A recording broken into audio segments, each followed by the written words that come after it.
السلام عليكم ورحمة الله وبركاته. أهلا وسهلا بكم حبايبي في قناة وليد مصطفى المنيتي. ألف ألف ألف مليار مبروك للمنتخب المصري. الفراعنة ينقضون على الأفيال. الفراعنة يقصون الأفيال الكوتيفاريين من بطولة أفريقيا. كان في المغرب مباراة كان الجميع وكان الإعلام الرياضي العربي يظنها فوز منتخب كوت ديفوار، ولكن عزيمة المصري، إرادة المصري، حماس المصري، رجولة المصري في الملعب حسمت كل التوقعات وحسمت كل حاجة في الملعب. النهارده حسام حسن لعب بخطة محكمة، خطة عظمة، خطة هايلة جدا. قفل على أجنحة كوت ديفوار، قفل على امادو ديالو وقفل على دياموندي اللي هو الجناح الشمال بتاع لايبزيج الالماني، وامادو ديالو هو الجناح مانشستر يونايتد. قفل لعب برامي ربيعه وياسر ابراهيم واحمد فتوح ومحمد هاني. محمد هاني طبعا على اليمين واحمد فتوح على الشمال، ولعب قلبين مع ياسر ابراهيم ورامي ربيعه، ومعاهم قدامهم بيساندهم معاهم حسام عبد المجيد وحمدي فتحي. حمدي فتحي اللي لعب مباراه ولا اروع. هما كل المنتخب نجوم، بس حمدي فتحي النهارده مساند للدفاع 10 على 10 ولا اروع. حمدي فتحي النهارده كلهم كانوا رجاله، كلهم كانوا ابطال. طبعا امام عاشور النهارده اللي هو النفاذ بتاعنا ده، النفاذ بتاع منتخب مصر. امام عاشور بيتحرك في كل حته في الملعب. طبعا مرموش راجل، محمد صلاح ارجل، كل اللعيبه رجوله، كل اللعيبه حماس، كل اللعيبه اخلاص، كل اللعيبه بتلعب باسم بلدها منتخب مصر. كل الاعلام العربي كان النهارده بيتوقع فوز كوديفوار باكتساح المنتخب مصر. بيقول لك دول لعيبه محليين، المدرب بتاعهم بيقول لعيبه مصر دول لعيبه محليين، مفيش غير صلاح ومرموش. لا، النهارده المصري اثبت ان هو راجل في الملعب، ان هو عزيمه، ان هو مهاره، ان هو عقل وفن وهندسه في الملعب. كل الشكر وكل التقدير للجهاز الفني منتخب مصر، اللي رغم كل الانتقادات ورغم كل الاقاويل في المنابر الاعلاميه، الا ان حسام حسن مركز مع المنتخب، مركز في ان هو يضع خطه تشكيليه محكمه على الفريق الايفواري. حسام حسن انقض على الافيال. حسام حسن هزم الافيال، كسر الافيال. حسام حسن عمل خطه ولا اروع، يعني اغلق المساحات تماما امام الخطوره الايفاريه. يعني اغلق المساحات تماما، وده اللي عطى فرصه ان احنا نقفل ونلعب على المرتده، وده اللي نجحنا في المباراه، وده اللي لعب عليه حسام حسن، وده اللي ذاكره حسام حسن، ويعني نجح بامتياز.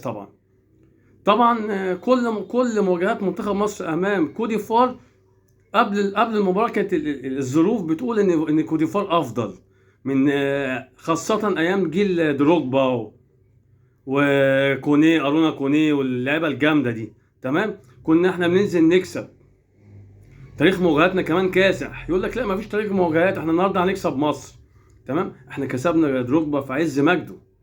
تمام، تاريخ مواجهات مصر وكوت ديفوار من زمن الزمن، كسبناهم في بطولات افريقيه على النحو التالي: في سنه 70، سنه 74، سنه 80، 84، 86، 98، 2006، 2008، 2021 و2026. ده الفوز الكاسح المكتسح لمنتخب مصر على الفيله الايفواريه. كل الشكر والتقدير لروح اللعيبه، روح الجماعه، روح البطوله، روح التنظيم. برافو ابراهيم حسن. ابراهيم حسن قافل على الصحفيين تماما في اي لقاءات اثناء التدريبات مع لعيبه منتخب مصر. هايل ابراهيم حسن. حسام حسن وطني، بيحب بلده، بيحسس اللعيبه على الانتماء والوطنيه، وده اللي بان في الملعب. مفيش، كل لعيبه منتخب مصر على قلب رجل واحد. مصطفى محمد نازل في اخر دقيقه، رغم ما لعبش مع منتخب في البطوله، اخر دقيقه ونازل بروح، ونازل بحب، ونازل داعم للمنتخب، ولا لاوي وشه، ولا زعلان ولا متضايق ولا متعكن، على اساس ان هو كمان ده راس حربه، يعني راس حربه منتخب مصر. يعني المفروض كان يلعب الماتش اللي فاتت، لكن بحكم الحب والجماعيه وروح الانتصار، مصطفى محمد نازل في اخر دقيقه. مش مهم، كله عشان خاطر مصر، المهم مصر تكسب. كل اللعيبه النهارده المهم مصر تكسب. ان شاء الله باذن الله هنكسب السنغال يوم الاربعاء ان شاء الله. الماتش الساعه 7 مساء، الاربعاء القادم ان شاء الله الساعه 7 مساء باذن الله هنكسب كوت ديفوار، وان شاء الله ناخد البطوله واحنا نستحقها. اللعيبه لعبت برجوله، لعبت بروح، لعبت بانتماء، لعبت باسم مصر قدام فريق قوي جدا. فريق حمل اللقب. لكن يعني احنا كاسحينهم بالارقام والتواريخ والمواجهات المباشره في كاس افريقيا وباللعب النهارده كمان. لكن النهارده كان كل المنابر الاعلاميه العربيه خاصه على بين سبورت، القنوات البرامج اللي هي الرياضيه على قناه بين سبورت، بيقولوا لا ان ايفوار اعلى، ايفوار افضل، ايفوار كوديفوار افضل، كوديفوار اعلى. لا لا لا لا لا، احنا النهارده اثبتنا ان احنا من افضل فرق القاره، من افضل فرق القاره، وان شاء الله نكسب السنغال باذن الله ونوصل النهائي وناخد البطوله ايا كان مين بقى، نيجيريا، المغرب، مش هتفرق. انت عايز تاخد بطوله، العب، ما يهمكش مين قدامك، العب برجوله، العب بروح، العب بحماس زي النهارده بالظبط كده. انت لعبت برجوله، لعبت بشخصيه المصري، شخصيه المصري وقت الشدائد، ودوت هو سبب الفوز والانتصار النهارده، ان اللاعب كان في ملعب راجل. حسام حسن كان عامل تنظيم دي هجومي ودفاع في الملعب ولا اروع، ولا عظمه ولا اروع. كل اللي بينتقدوا حسام حسن، لا، حسام حسن اثبت ان هو مدرب عالمي. النهارده كل لاعب خطير من كوت ديفوار معاه الكوره بتلاقي 2 و3 معاه، محمد هاني معاه 2 بيساندوه، كل كوره احنا قاطعينها.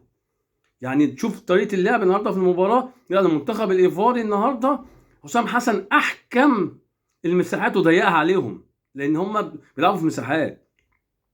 عامل طريقه لعب جميله، كل لاعب جناح على اليمين او على الشمال معاه الكوره بتلاقي معاه لاعب مصري واثنين وثلاثه واربعه كمان، وبناخد الكوره. فاللعيبه كانت بتلعب برجوله وايه، في دعم وفي تعاون جوه الملعب في نفس اللحظه، اثنين وثلاثه مع كل لاعب من كوديفار، وكل واحد كل لاعب بيرجع مكانه.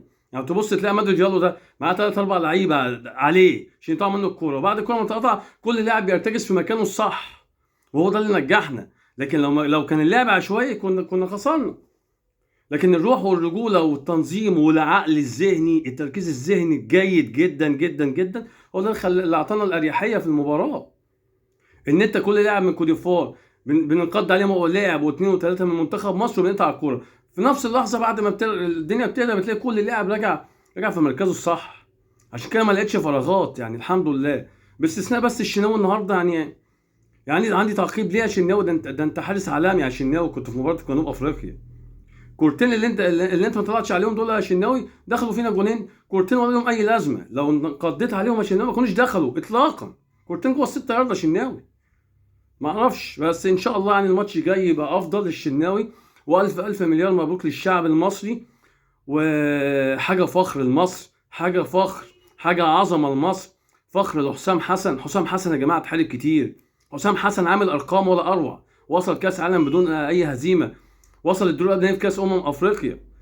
فرحه الشعب المصري محتاج فرحه يا جماعه، كل الدعم لحسام حسن والمنتخب المصري، والف الف مليار مبروك. ونتقابل يوم الاربعاء ان شاء الله، ان شاء الله نكسب السنغال ان شاء الله. مو صلاح هيقول لساديو ماني باي باي ان شاء الله، ونشوفه في حلقه قادمه، والسلام عليكم ورحمه الله وبركاته.